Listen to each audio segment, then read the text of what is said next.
Good morning, good morning, good morning. I want to let you know today we want to start a new program. This program, the whole program, is going to be in English speaking. I have here the story of Sonia Waters. Y yo quiero, I want, I have to be bilingüe. Vamos a empezar hoy un nuevo programa. Esto es algo que Alma Radio junto a Sonia Waters nos hemos unido a Israel Online. I want to let you know the Hispanic speaking people why you here today morning. Why you here today morning. Y para nosotros, for Alma Radio, this is a big bless to have Sister Sonia have this program English. I know she trilingual. I think she three language. I think something more. She can speak Hebrew, she can speak English, and she can speak Hispanic. Hermana Sonia, Sister Sonia. Shalom, shalom. Shalom, shalom. Good morning. Good morning from Jerusalem. Yes. Well, it's good afternoon for us. So, yeah, it's amazing. It's amazing to be able to start a program in English. I'm actually happier to speak in English than Spanish. My English is better than my Spanish. I know. So my English, my Spanish is better for my English. I know you can speak three languages. That's okay. That's okay. So shalom, shalom from Jerusalem. We have had quite a few things going on here. We have some medication that the Israelis are injecting, vaccinations. Yeah, vaccine. I've been injecting now to all the hospital workers. So people are getting vaccinated in Israel. They started now. Okay. So Israel have the vaccine already? Yes, we have the vaccine. We bought the vaccine, 6 million doses of vaccines. Wow. So eventually I would imagine the whole country is going to get vaccinated. But they started today. They started with the people in the hospitals. Yes. The people that are actually most in danger, all the hospital staff, they are vaccinating everybody. And the people from the army too? Yes, they're going to get vaccinated. But yes, eventually, and God willing, this will open up the country. I mean, we have had enough. Yes. This is actually the 10th month that most of us are indoors, doing nothing. Well, I give thanks to God that I have something to do, which is to teach online. At least I'm doing something. Yes, yes. But many people don't have this chance. More to the old people is, be isolated. I think it's not good. That's right. It's too much isolation, too long. Very difficult for people. Very, very difficult for people. So this maybe will open up the way, will open the country again. So I'm hoping that everything will go back to normal. At the meantime, we're going to teach online. At the meantime, this is what's going to happen. So if you allow me, Pastor, I will start the lesson. Yes, talk little bit. I know many people know you. Many people from different countries, because the job you do and your country, Israel, make you to have connection to many people for different parts of the world. Tell the people what you do, who are you, I'm starting from there. Okay, yes, a little bit. So my name is Sonia Waters. I'm a tour guide here in Israel. Yes. the Lord have allowed me to study in different universities. I have 4 university degrees. Beautiful. And my passion is Yeshua, Bible, and Israel.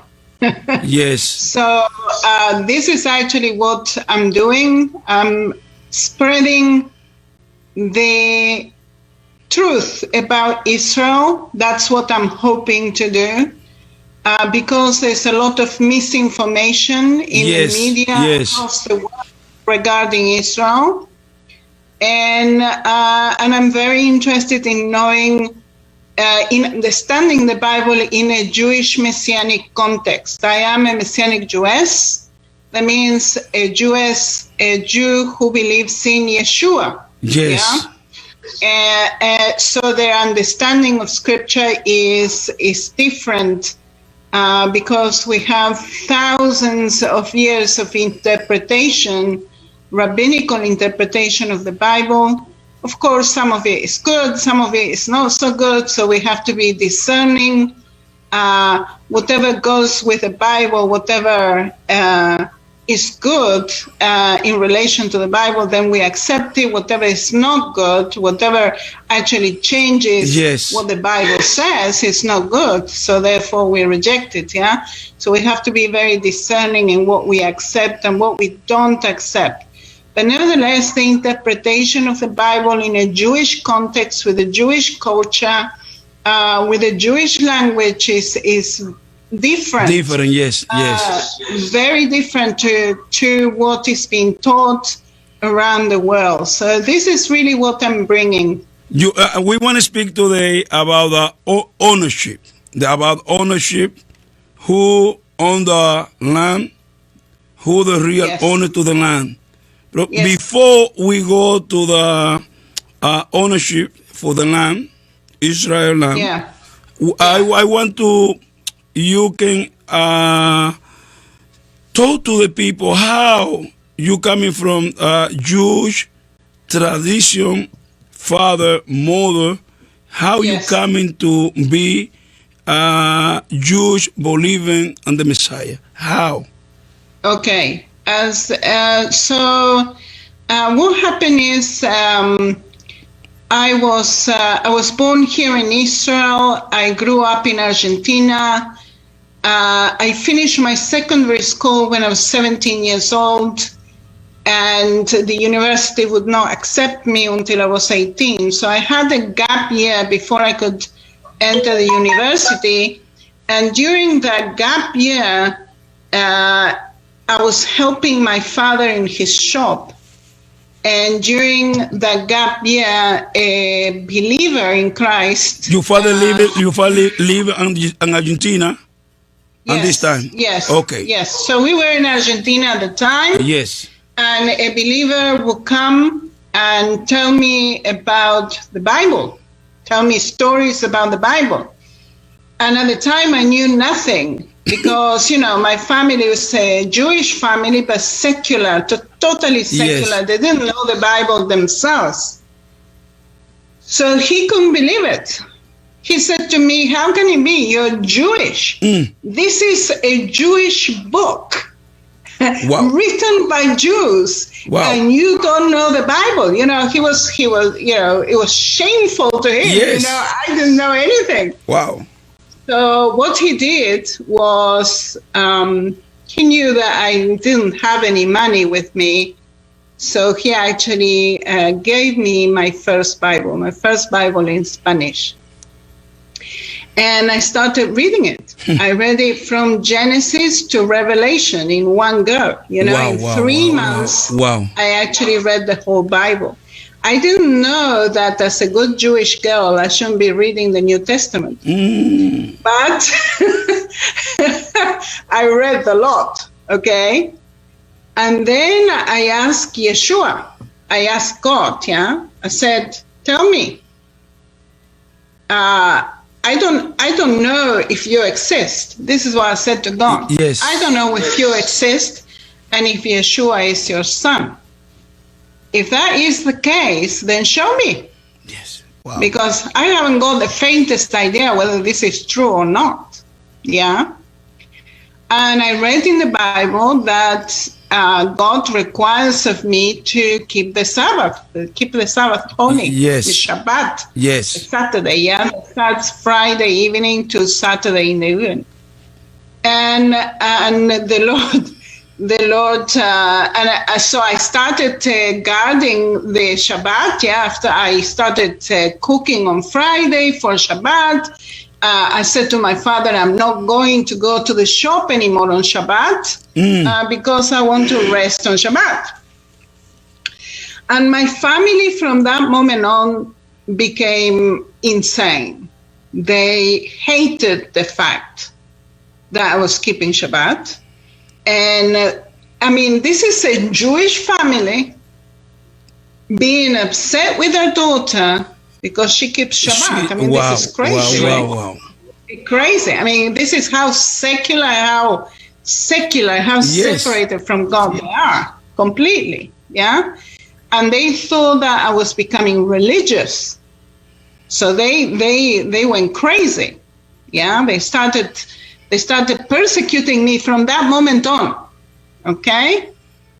And one Shabbat, the first Shabbat that I didn't go to the shop, I cooked for my father for my parents on Friday, put everything in the fridge, and on Saturday when they came from work, I took everything out of the fridge and I put it as a meal, yeah? Yes. And my parents said to me, this is we don't eat this stuff. We don't eat a meal that is cooked the day before. And they threw the whole thing to the dog. Wow. Okay? And I said to my father, I said, look, there are some poor people around, behind us in the house. Give it to him. Yeah, exactly. No. They say, who's going to eat this rubbish? They chucked it all up, And I remember reading in the Bible the day before that the vengeance is of the Lord. Yes. Of course, I didn't know what I was praying, yeah? Because I said to the Lord, I'm not going to get cross with this, but the vengeance is yours. Yes. And I didn't know what was going to happen, and I didn't know God anyway. I didn't know anything, yeah? And the next Shabbat, a wind got inside my father's shop, started to go around. It was not a windy day, yeah? It was a calm, beautiful day in Argentina. Yes. And a wind got inside my father's shop. It started to go around, lifted the roof up, slammed the roof down exactly in the same place. So nothing happened to my parents who were inside and other people that were inside shopping, yeah?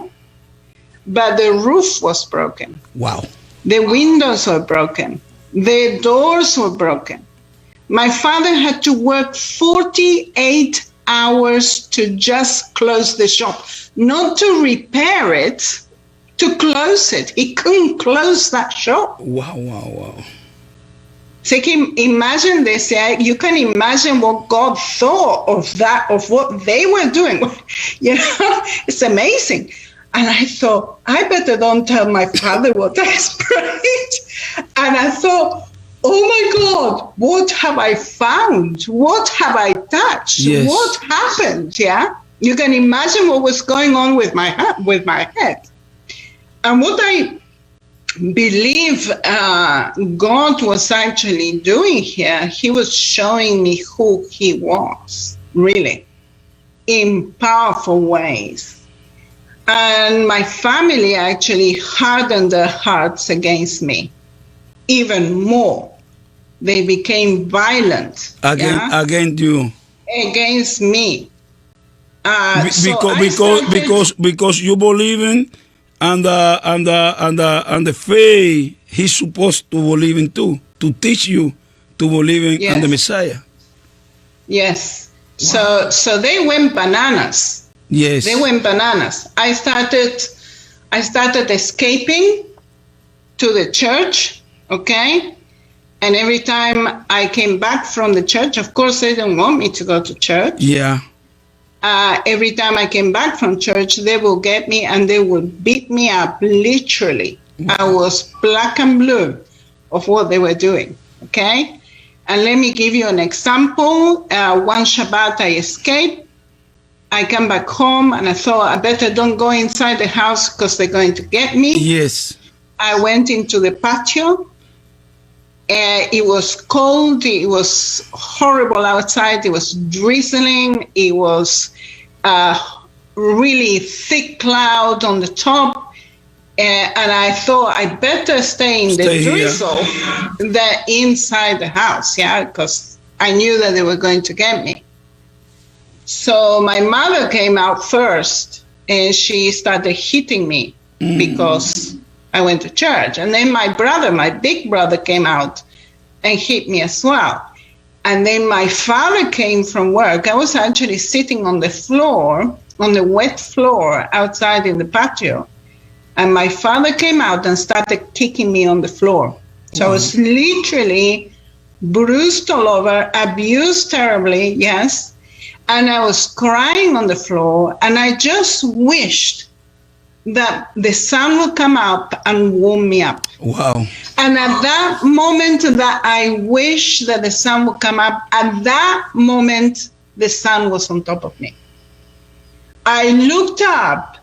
And what happened is that the clouds separated into stripes, into straight lines. Yes. Clouds in straight line, like soldiers, in a way that the sun would come down and warm me up. I looked up, I laughed, because I couldn't believe what actually I could see. Yeah.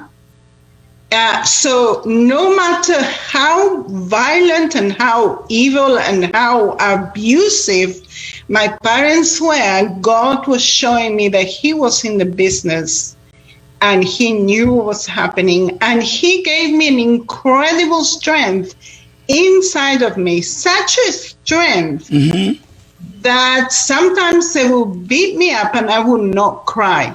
Wow. At all. Wow. Yeah.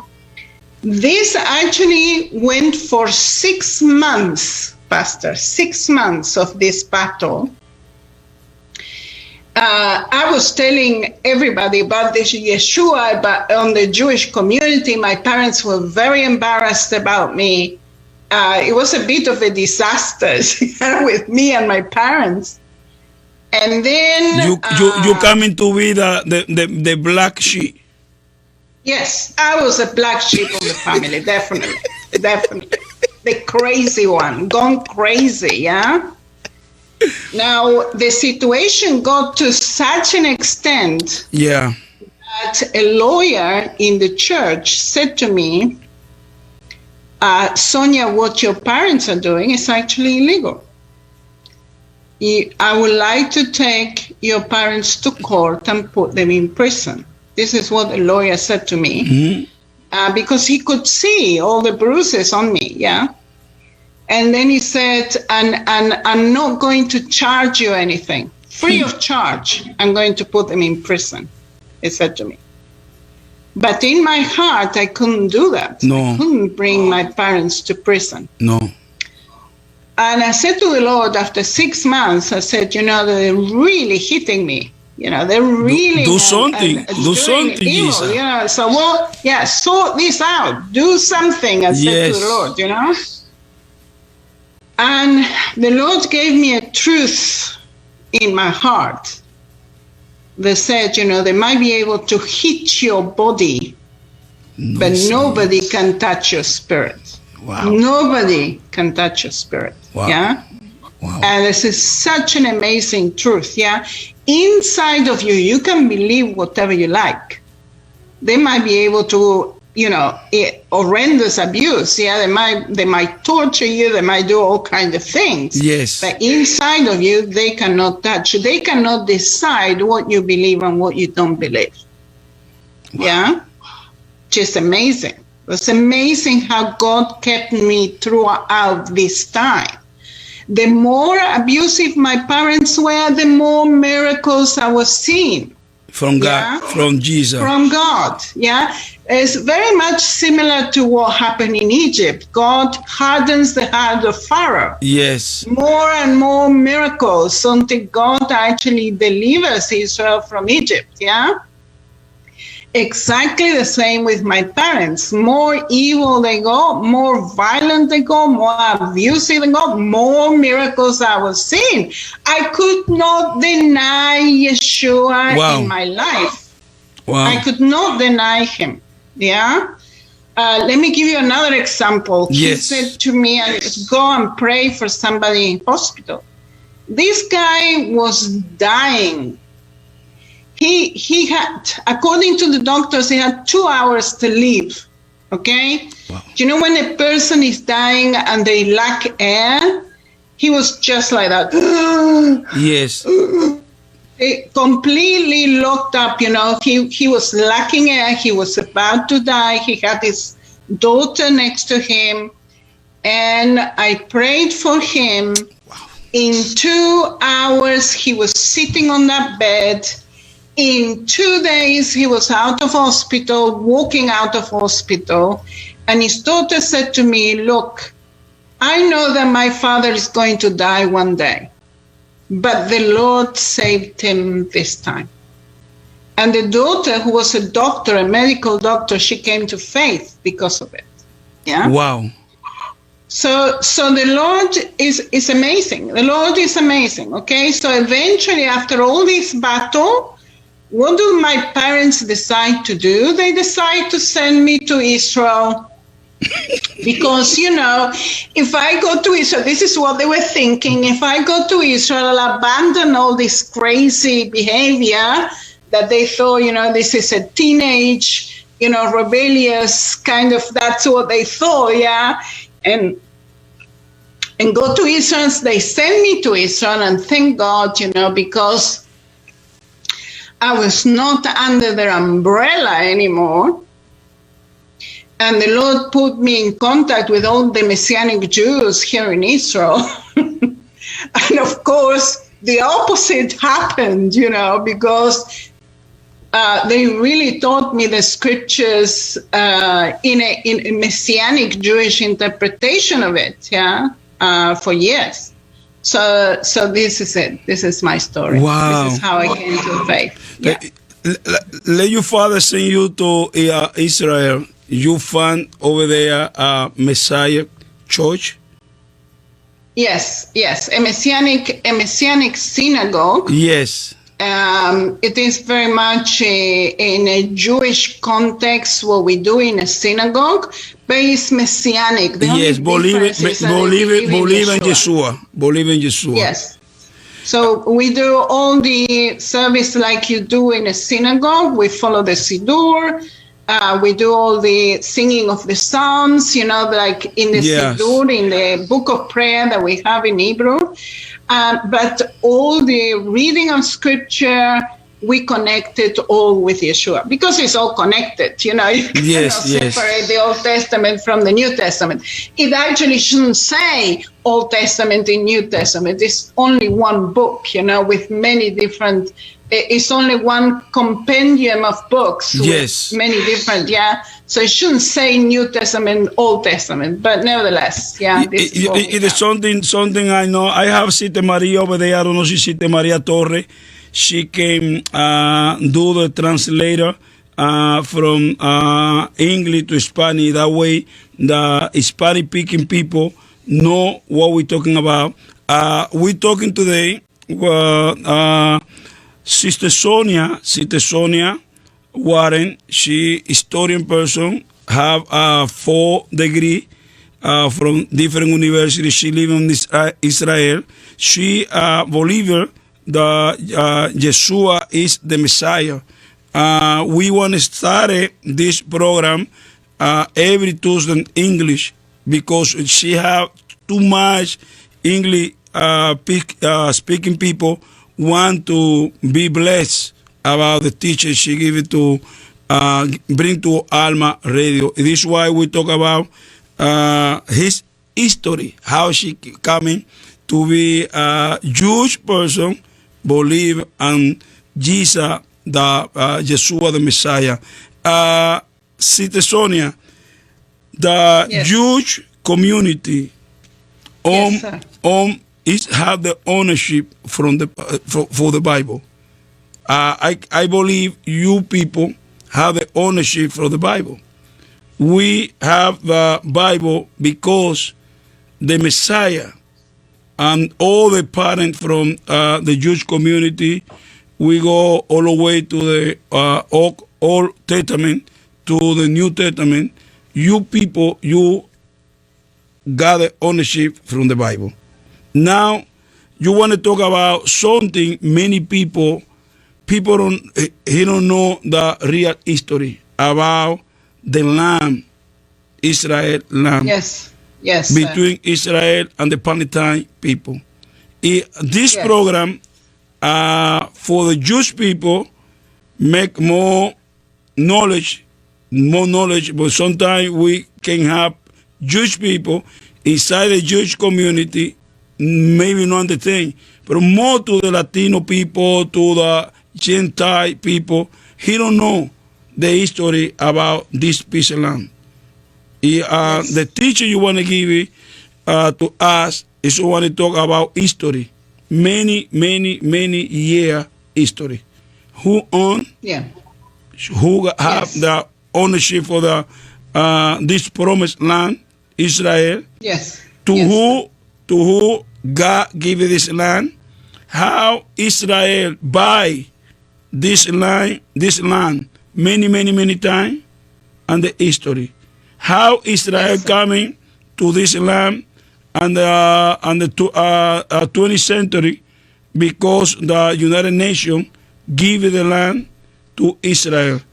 To me, this are blessed honor to give the platform, Alma Radio platform, to you teach us about this beautiful history. Thank you very much. So we're going to start, and you should know that everything that I'm teaching you for the next 2 months or 3 months, depending how long it's going to take us to get through all the material, it's actually part of my book, Contested Ownership of Israel. And in that book, you have many sections on it. I'm going to be talking about each section in detail, and you'll be able to follow it with the book. And the people can go today, go to Amazon. The book is available on Amazon. Contest Ownership of Israel. Yes, Contested Ownership of Israel. Yes. We're dealing with the topic in a biblical, historical, and political perspective. Yes. So first of all, on a biblical perspective, what does the Bible says? What is the promised land? Who does it belong to? Who God gave this land to? On an historical and political perspective, so that people know exactly what happened in the past, who does the land belong to politically and historically, and what is the situation today. And also we're going to look at what's the situation in the future. Okay, so that's what we're going to deal with. It's all in the book. You have the maps, you have explanations, you have also in the book, and I'm going to show you the book. Here it is, my book, okay? Ella está enseñando el libro, hermana Sonia está enseñando el libro. En el libro a los hermanos hispanos, este libro está en español. Let me explain only this for the Hispanic, for the Hispanic people. For the Hispanic people, the book is called Polémica Territorial de Israel. Beautiful. For the English people, this book is Contested Ownership of Israel. Inside the book, you have maps. Okay? You can see the maps. You have also at the bottom of the book, you have where you can actually get more information. Beautiful. So I'm going to explain here, okay? But if you would like to research more into it, and you will like the maps, and you will like all the information, you can get the book in Amazon, okay? Yes. So you can actually purchase the book in Amazon, and it's going to be easier for me to follow, for you to follow me in all the studies that we are doing. Okay, so we are going, why did I write this book? It's because of the continuous international accusations that we get against Israel worldwide, okay? And I want to put the record straight.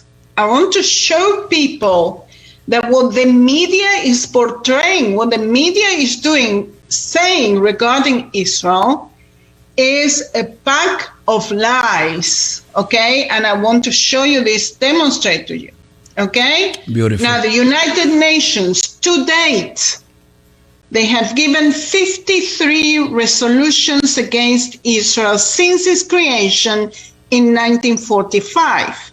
The last one was today, okay? That 153 nations are calling Israel to renounce possessions of nuclear weapons. So we are getting attacked and attacked and attacked. Look at this. They've been quiet through the Trump years. Now that Trump is on the way out, they are actually throwing at us everything that they can, yeah? And this is interesting, okay? So the United Nations have given 53 resolutions against Israel. They accuse us of being the aggressors against the Palestinians. They're saying that we have stolen the land from the Palestinians. And this is another pack of lies, okay? And we're going to see that.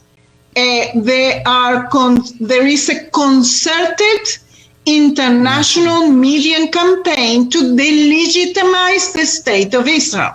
Yes. This is a concerted international campaign, which is insane. This is actually the only democracy in the Middle East. Yes. We are surrounded by dictatorships, and they want to destroy Israel. Incredible. Incredible, okay? And the Palestinians promote terrorism and deny the existence of Israel, and these are the people that are leading the campaign, okay? And we're going to talk about them and who they are and so on, okay? So what we're going to look at, why is this land so contested? What's behind all this? What is exactly the promised land? Yes. Yeah, what does the Bible say that the promised land is? Who are the Palestinians? Why did Israel really steal the land from the Palestinians? Question mark, okay? We're going to talk about the wars of Israel and the miracles connected to the wars of Israel. The situation today with the territories, we're going to talk about the West Bank, we're going to talk about the Golan Heights, and we're going to talk about Gaza. Yes. And we're also going to talk about the political and historical situation regarding Jerusalem. And why, until today, Israel failed to have an agreement with the Palestinians. What's going on behind all this? And also we're going to talk the future of the Middle East. We're going to talk about the future of Jerusalem. We're going to talk about the future of the whole of, what is the Lord's vision in the whole of the Middle East, yeah? So this is going to be the topics for several months. It's going to take beautiful. Quite a bit of time, okay? And of course, the book is going to help you to follow the whole study. Okay, so why did I write the book? This book seeks to prove biblically, historically, and politically that Israel have never stolen the land from the Palestinians, and that these accusations are a deceitful slander for those for the whole purpose of delegitimize the state of Israel. Yes. The Palestinians cannot be robbed of a land that never, and I mean never, belonged to them in the first place. Yes. I'm going to show you this politically and historically. Yes. Yeah? That is the purpose of the book. Okay? That is what we're going to talk about for quite a bit. All right? So, we're going to look at today what is the promised land, what is the Abrahamic covenant. That is the topic of today. I don't know if we're going to be able to do everything today, but we'll do our best.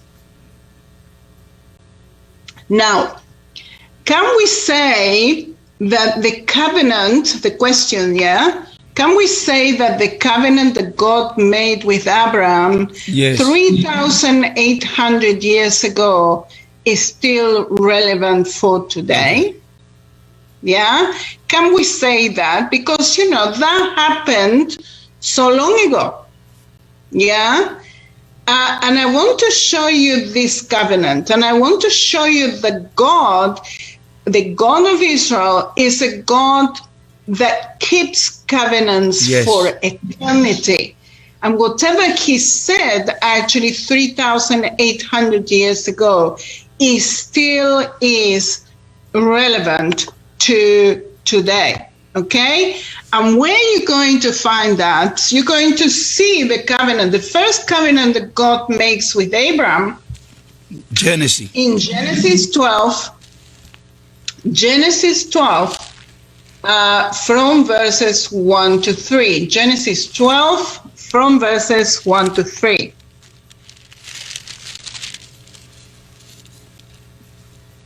Okay.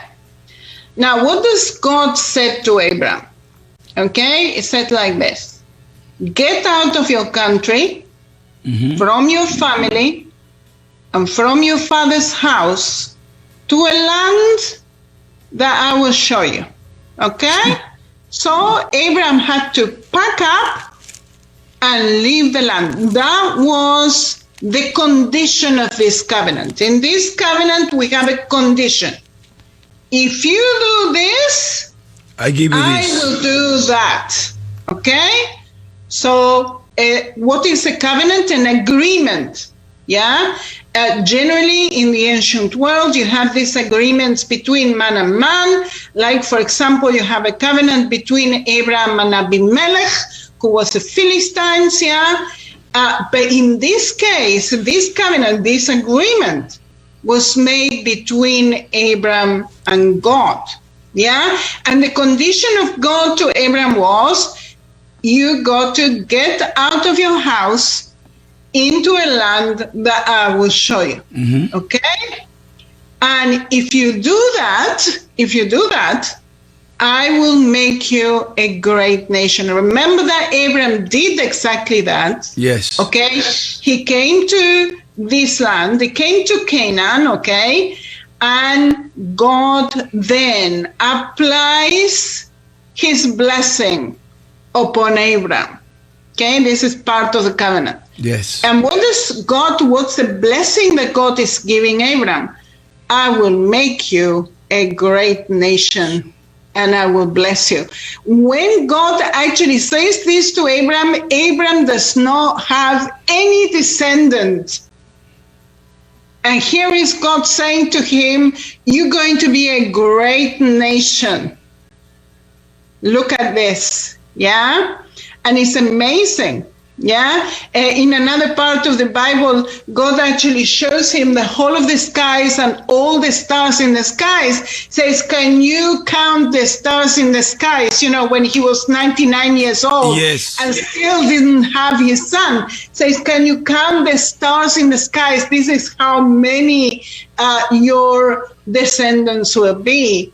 And Abraham, didn't know where this is going to come from. Yeah, can you imagine that? Yeah, but God, of course, fulfilled his promise.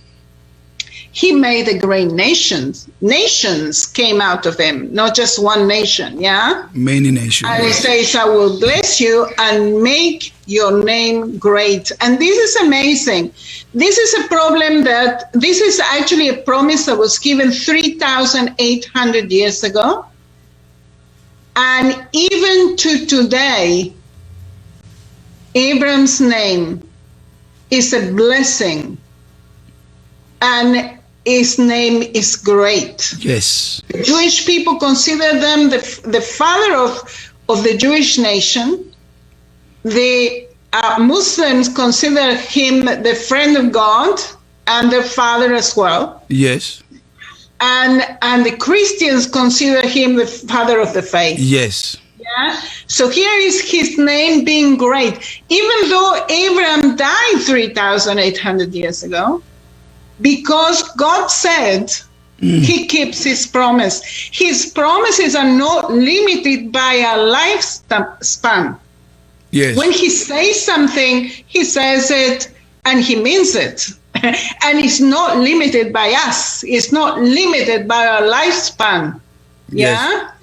Yes. It's pretty amazing. Okay? So here is the promise of God that still is relevant to today.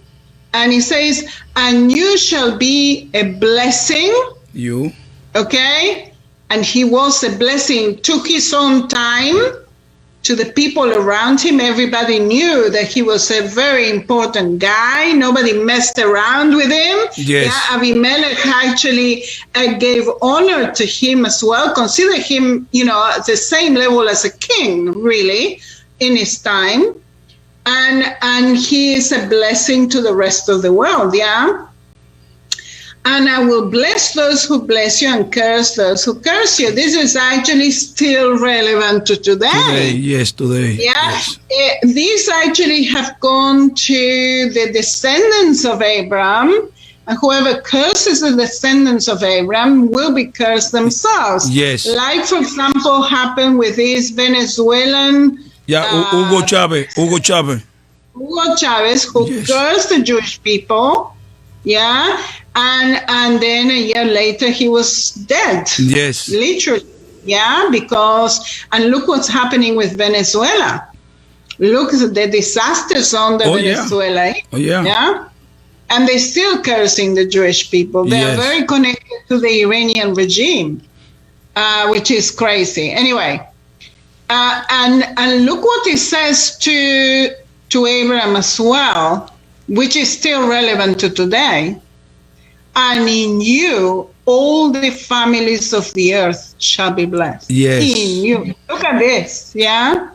Remember that through him comes Isaac, come Jacob, come all the prophets, come Yeshua himself, and Yeshua becomes a blessing to the rest of the world. Yes. So really, this covenant that God made with Abraham is still relevant to today. Yeah. So whatever he says, the Bible is actually truth. Whatever says in the scripture, this is what's happening. Yeah.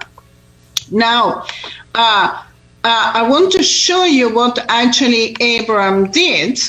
Had the journey of Abraham.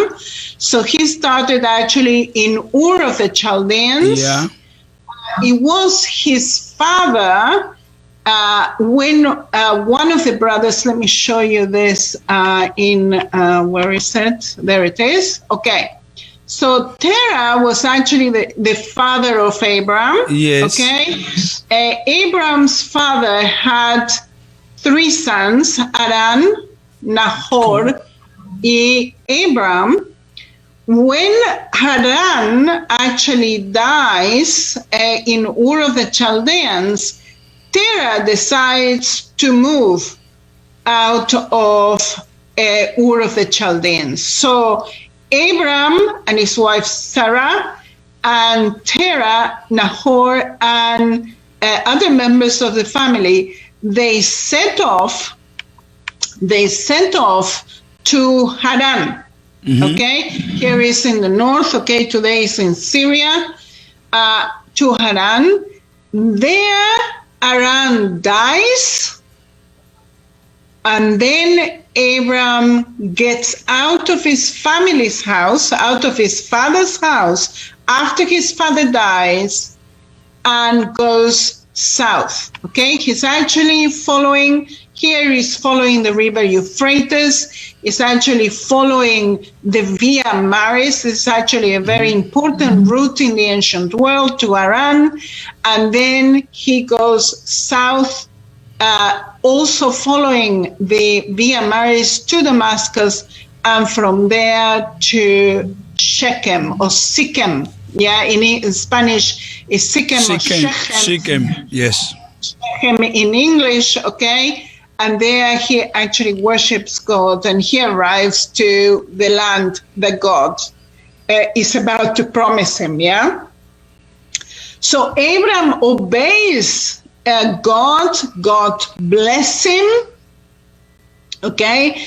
And we have seen the blessing already, okay?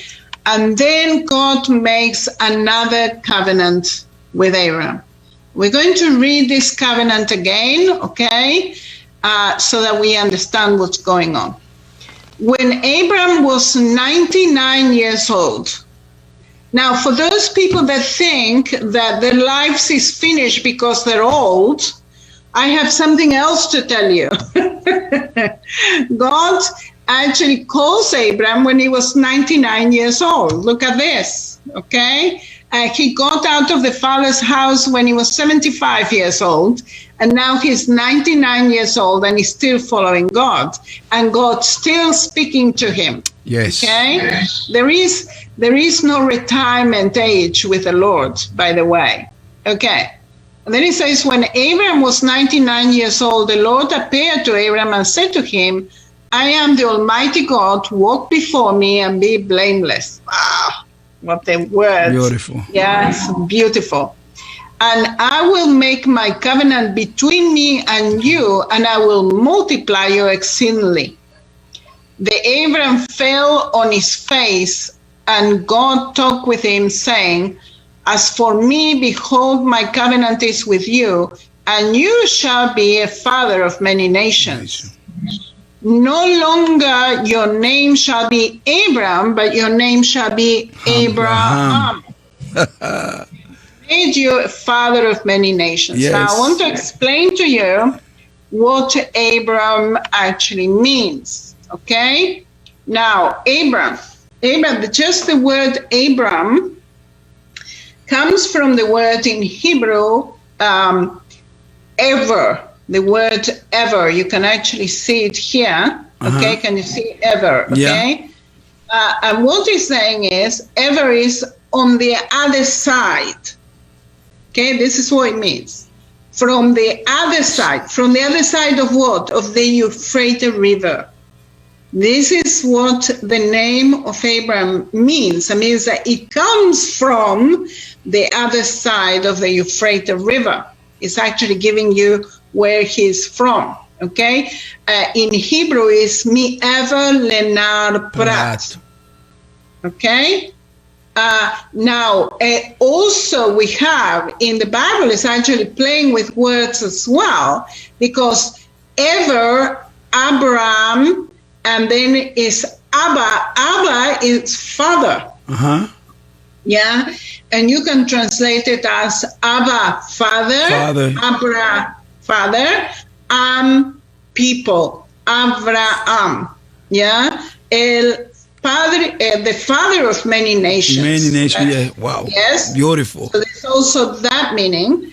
And the word ever also is used for the Hebrew language. So Sister Sonia,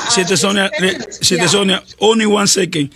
Yes. I think this coming like a Bible class, because you're teaching us to learn the Hebrew language. Sí, yes, sir. It's because lindo, it's just all so connected. Qué lindo, yeah? Beautiful. So very connected. Okay, so the word ever also Abra, yeah, also comes the word Hebrews, the Hebrew people, the descendants of Abraham, yeah, and also comes the Hebrew language. Which is the language that the descendants of Abraham was actually speaking. So Abraham, Hebrew, and Hebrews is all connected. It's all the same root in Hebrew, yeah?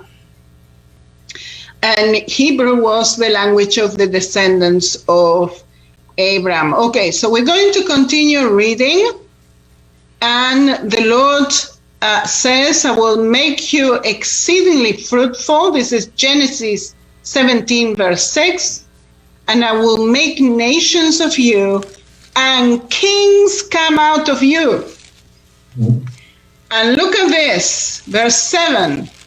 And I will establish my covenant between me and you and your descendants after you in their generations for an everlasting covenant.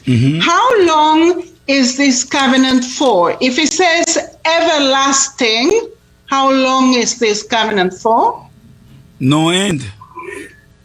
No end. This is forever. Yes. Even though this covenant was made 3,800 years ago, this covenant that God is making with Abraham is an everlasting covenant. Yes. To be God to you and to your descendants after you. Okay?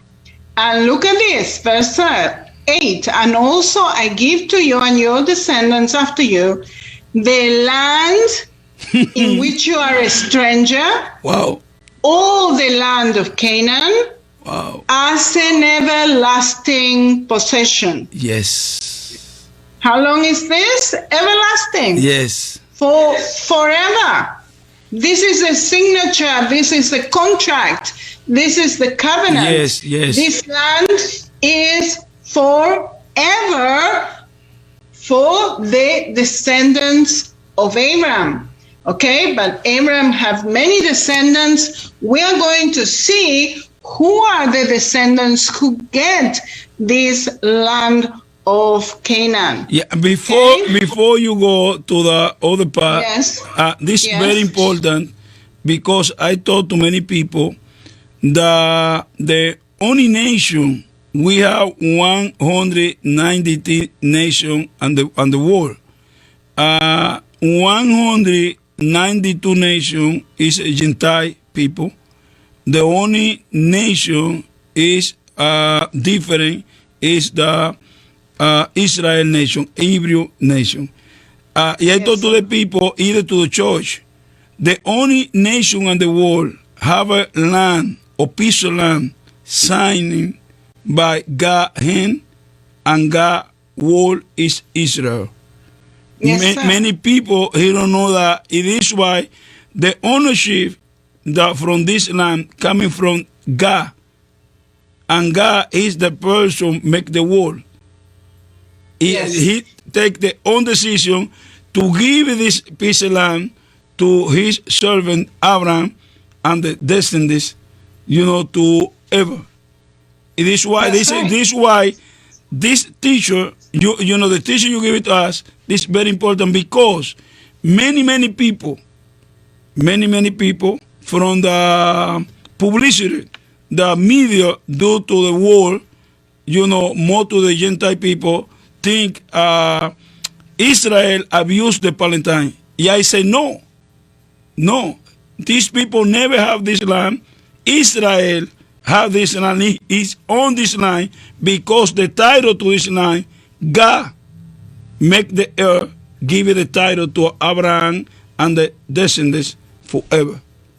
Continue. Amen. Continue. Amen. So this is it. Okay. So he have given us the land as a covenant. This is the contract. This is the promise that he actually made to Abraham. Beautiful. And God, the God of Israel, is actually a covenant-keeping God.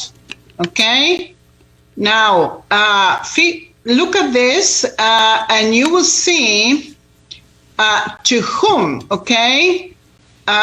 saying, God, okay, on the same day the Lord made a covenant with Abraham. This is in Genesis 15, verse 18, saying, to your descendants I have given this land. From where to where? From the river of Egypt to the river Euphrates. Now, what's happening is a problem of translation here. When we say river of Egypt, generally what people think when they think about the river of Egypt, they think about the Nile. Okay? Yes. But that's not what the Bible is actually saying. The word that the Bible is saying in Hebrew is Nahal. Nahal. Nahal can be a river and can also be a small spring or a wadi. We actually call it a wadi. It's a river that have water when there is rain. We call it laguna.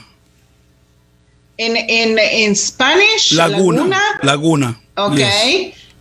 Or arroyo. Laguna or arroyo. Yeah. Yes. But in English, it's actually like a riverbed. Lake. That only have water when it rains. Okay. We call it a wadi here in Israel.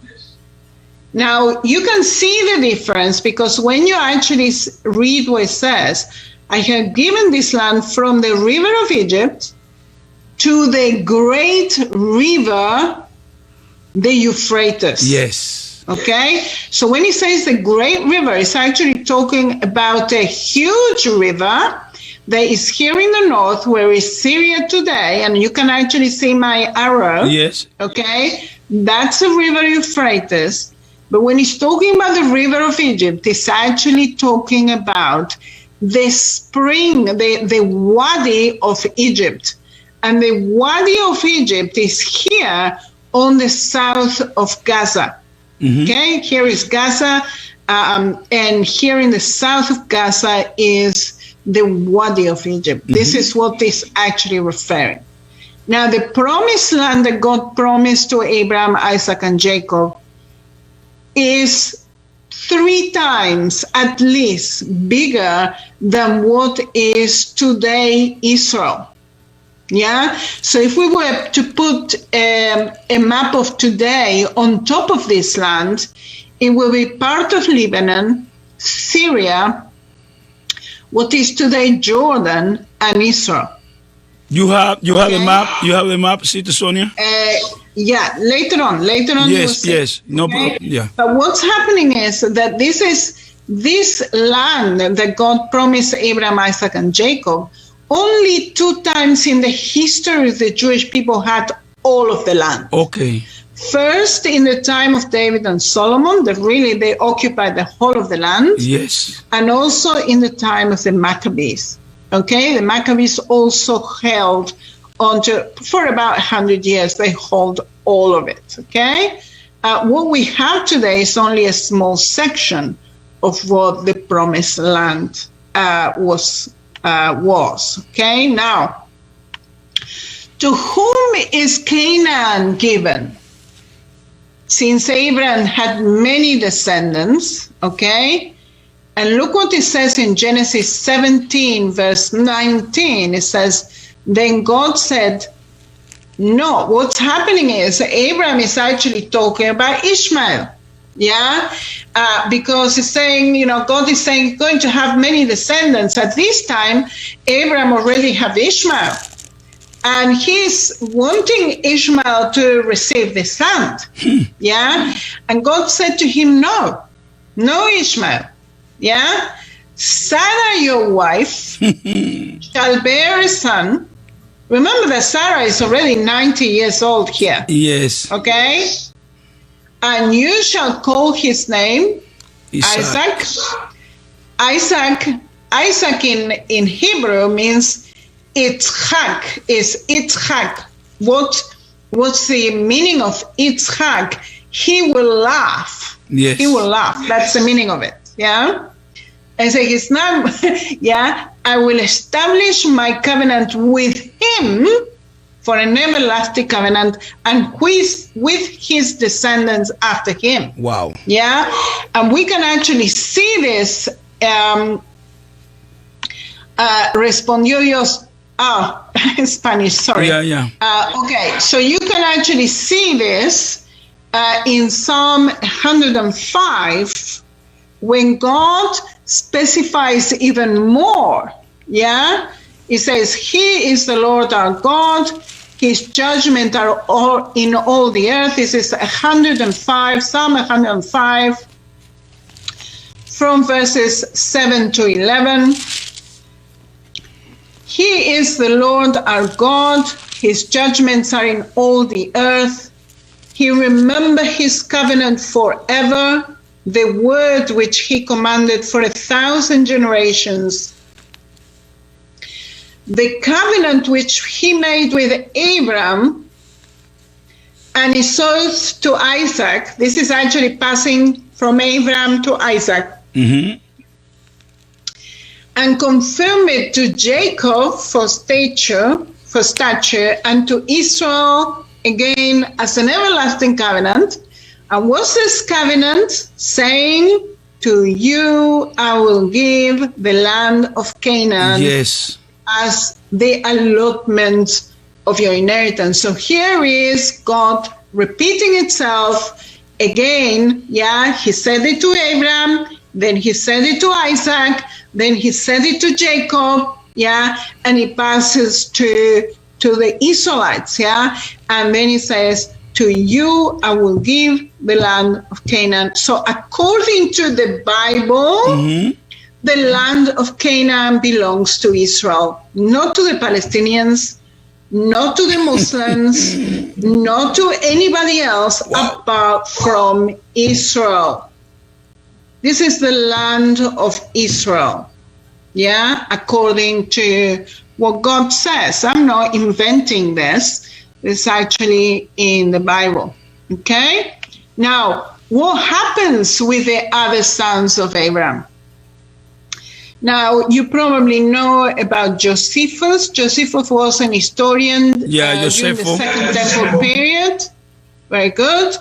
And Josephus tells that Abraham managed to settle them, his other sons, in colonies, and they took possession of Troglodytes, which is today what is Italy, Rome, all that area, and the country of Saudi Arabia, as mm-hmm. far as it reaches to the Dead Sea. So the other children of, and we're going to see it in a minute, the other children of Abraham went in other directions. And this is what Josephus said. Abraham, in all likelihood, tried to keep them apart from Isaac. Remember that Abraham actually had another son, and then he will send them away. Yes. He will put them in a camel, like he did with Agar and Ishmael, put them in a camel and send them somewhere else. Yes. Why? Because he didn't want them to have a problem with Isaac. He didn't want them to fight for the land with Isaac. Yeah. So he will give them their inheritance. He will give them riches and then send them off. Okay. And look at this, which Josephus said. Abraham, in all likelihood, tried to keep them apart from Isaac to avoid conflict while fulfilling God's commissions to spread out and inhabit the world. Yeah.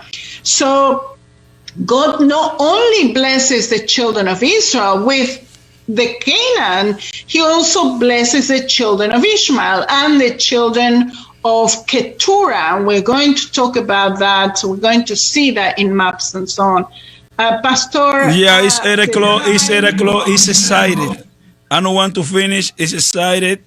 It's 8 o'clock already. I have to go to another program.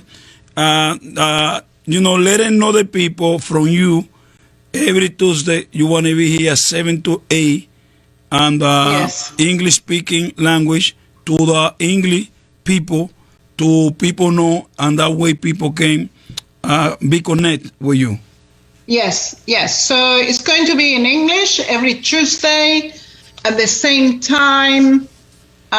This is actually, after this being transmitted here, it's going to go to YouTube, to Facebook, and you'll be able to listen to that later on as well. And the time has gone. So we're going to continue next Tuesday, and we're going to look at what are the territories that the other sons of Abraham actually received from God. Yep. And we're going to see in maps, and we're going to try and have an understanding that God not only blessed the Jewish people with Canaan and blessed Abraham, Isaac, and Jacob, he also blessed the sons of Ishmael and the sons of Keturah. Yeah, so that's for the next lesson next Tuesday. Yes, as Sister Sonia give it a bless from Jerusalem to the people, to the listener, and to Pastor Jose Champagne. I need this bless. Okay. אלוהי אברהם, אלוהי יצחק, אלוהי יעקב, אנו מודים לך אבא שאתה מברך אותנו, שאתה איתנו, שרוח קודשך איתנו. אני מבקשת בשם ישוע משיחנו שאתה תברך את כל אלה ששמעו, את כל אלה שאני מבקשת שהם יבינו. אני מבקשת בשם ישוע משיח, שאלה שמאמינים בישוע, שהם ידעו שכל הדברים שאומרים במדיה זה לא נכון וזה שקרים. אני מבקשת שתברך את רדיו אלמה, שתברך את פסטור צ'מפן וכל המשפחה שלו, בשם ישוע משיחנו. Amen. Amen. Amen. Shalom, Sister Sonia. Shalom, shalom. Well, we don't want to finish, but we have to finish. God bless you. Bye.